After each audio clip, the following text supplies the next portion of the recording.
नमस्कार। हमारा आज का टॉपिक है रिसर्च प्रॉब्लम। ये नर्सिंग रिसर्च का एक इम्पॉर्टेंट टॉपिक है। तो रिसर्च प्रॉब्लम क्या है?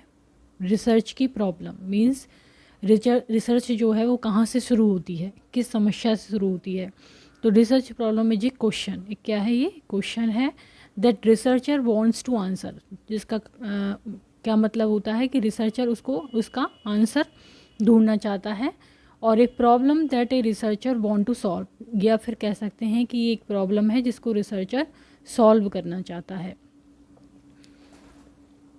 तो a research problem is a question that researcher wants to answer और a problem that a researcher wants to solve.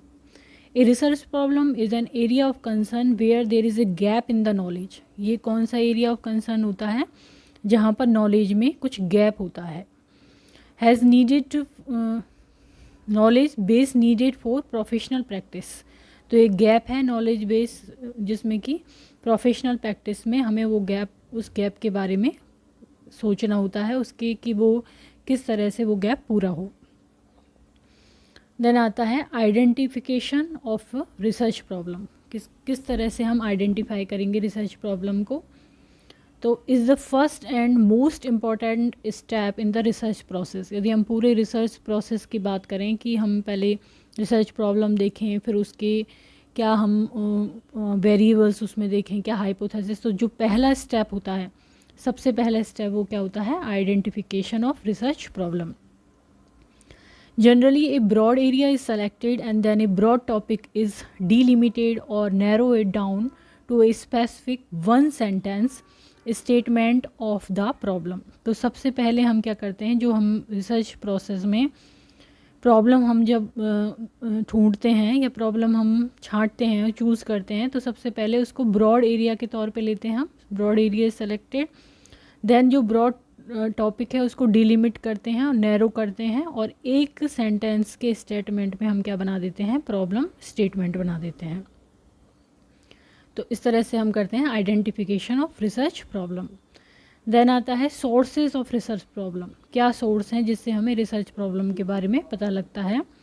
तो पहला है हमारा जो पर्सनल एक्सपीरियंस है उससे, दूसरा प्रैक्टिकल एक्सपीरियंस, जो हम प्रैक्टिस कर रहे हैं उससे जो हमें अनुभव होते हैं उससे, then critical appraisal of literature, जो हम उससे संबंधित लिटरेचर पढ़ रहे हैं वहाँ से हम पता लगता है, देन प्रीवियस रिसर्च क्या हुई है उस टॉपिक पे, उससे पता लगता है, एग्जिस्टिंग थ्योरीज़ क्या हैं उस प्रॉब्लम से रिलेटेड, उससे पता चलता है, कंज्यूमर फीडबैक क्या है, performance improvement activity, social issues क्या हैं उससे संबंधित, ब्रेन स्ट्रॉमिंग करते हैं हम, इंट्यूशन होते हैं हमें उसके प्रति, या फॉकलॉर जो होती है, जो लोगों में लोक कथाएं कह लें या लोग में जो बातें होती हैं उससे संबंधित। तो ये हो गए research of source of research problem. Personal experience, practical experience, critical appraisal of literature, previous research क्या हुई है, existing theories, consumer feedback, performance improvement activities, social issues, brain storming, intuition and folklore. इसके अलावा एक्सपोजर टू फील्ड सिचुएशन, जो exposure हुआ है उससे पता लगाते हैं, कंसल्टेशन विद एक्सपर्ट जो हैं उस प्रॉब्लम से रिलेटेड उनसे, इंटरनेट से, seminar, workshop and paper presentation से। देन आते हैं criteria for selecting a good research problem. हम क्या क्राइटेरिया फिक्स करेंगे जिससे कि हम एक अच्छी रिसर्च प्रॉब्लम को सेलेक्ट कर सकें। तो पहला है सिग्निफिकेंस टू नर्सिंग प्रोफेशन, उससे हमारा जो नर्सिंग प्रोफेशन है उसमें क्या इम्पोर्टेंस है उसका, उससे पता चलता है। उसके अलावा वो ओरिजिनल होनी चाहिए, देन फिजिबल होनी चाहिए, आसानी होनी चाहिए उसको हर चीज़ करने में, देन टाइम हम लगाएंगे कि कितना टाइम लगेगा, कॉस्ट क्या लगेगा, इक्विपमेंट एंड सप्लाइज़ क्या क्या हमें ज़रूरत पड़ेंगी, एडमिनिस्ट्रेटिव सपोर्ट उसमें हमें कितना प्राप्त होगा, पीयर सपोर्ट कितना मिलेगा, अवेलेबिलिटी ऑफ सब्जेक्ट जिस पे हम रिसर्च करेंगे वो अवेलेबल होगा या नहीं, रिसर्चर की कॉम्पिटेंस क्या है, जो रिसर्च कर रहे हैं वो कितने योग्य हैं, एथिकल कंसिडरेशन कितनी फॉलो होंगी, सॉल्वेबल रिसर्चेबल है या नहीं है वो प्रॉब्लम, देन करंट पे है या बेसिस या नहीं है, और इंटरेस्टिंग है या नहीं है। तो ये सब क्या हो गए criteria for selecting a good research problem. तो एक बार वापस से रिवाइज करते हैं। Significant to nursing profession, original, feasible, time, cost, equipment and supplies, administrative support, peer support, availability of subject, researchers' competence, ethical consideration, solvable, researchable, current and interesting. Next आता है formulation of problem statement and research objective. तो हमें क्या करना होगा, problem हमने देख ली, research problem, उसके बाद हमें प्रॉब्लम स्टेटमेंट बनाना होता है और रिसर्च ऑब्जेक्टिव बनाने होते हैं। तो the problem statement present the topic under study, इसमें क्या करते हैं, हम प्रेजेंट करते हैं जिस टॉपिक पे हम स्टडी करेंगे।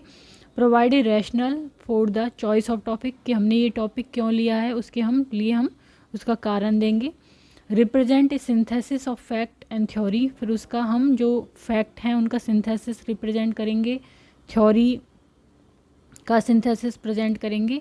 And direct the selection of design, फिर हम कौन सी डिज़ाइन, रिसर्च डिज़ाइन लेंगे वो हम उसमें बताएंगे। तो इस तरह से द प्रॉब्लम स्टेटमेंट में क्या क्या होता है, the problem statement present the topic under study, provide a rational for choice of topic, represent a synthesis of fact and theory and direct the selection of design.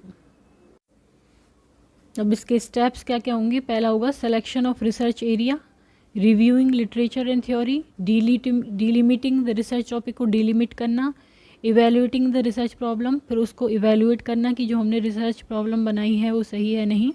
Then formulating the final statement of the research problem, और end में हम क्या करेंगे, final statement बनाएंगे research problem का।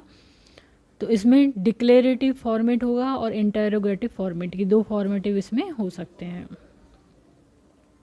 तो इसको वापस से देखते हैं। Steps of research problem, selection of research area, reviewing literature and theories, delimiting the research topic, evaluating the research problem, formulating the final statement of research problem, declarative format and interrogative format. Then example of well formulated research problem, जो well formulated research problem होगी उसका कैसे example देंगे, यहाँ पर एक example दिया हुआ है। A descriptive study of the prevalence of pin site infection among patients with external skeletal fixation admitted in orthopedic wards of Nehru Hospital, PGI MER, Chandigarh. तो ये क्या है, प्रॉब्लम स्टेटमेंट है। इसमें बताया गया है कि हमारी स्टडी कैसी होगी, डेस्क्रिप्टिव स्टडी होगी। इसमें क्या बताएंगे हम कि जो ऑर्थोपेडिक वार्ड है नेहरू हॉस्पिटल PGMIR चंडीगढ़ में, उसमें एक्सटर्नल स्केलेटल फिक्सेशन जो है पेशेंट के हुआ है, उसमें पिन साइट इन्फेक्शन की क्या प्रिवेलेंस होती है इसके बारे में बताएंगे। तो आज का हमारा टॉपिक था रिसर्च प्रॉब्लम। यदि वीडियो आपको पसंद आता है तो इसको लाइक करें, चैनल को सब्सक्राइब करें, कमेंट करें एंड शेयर करें। Thank you.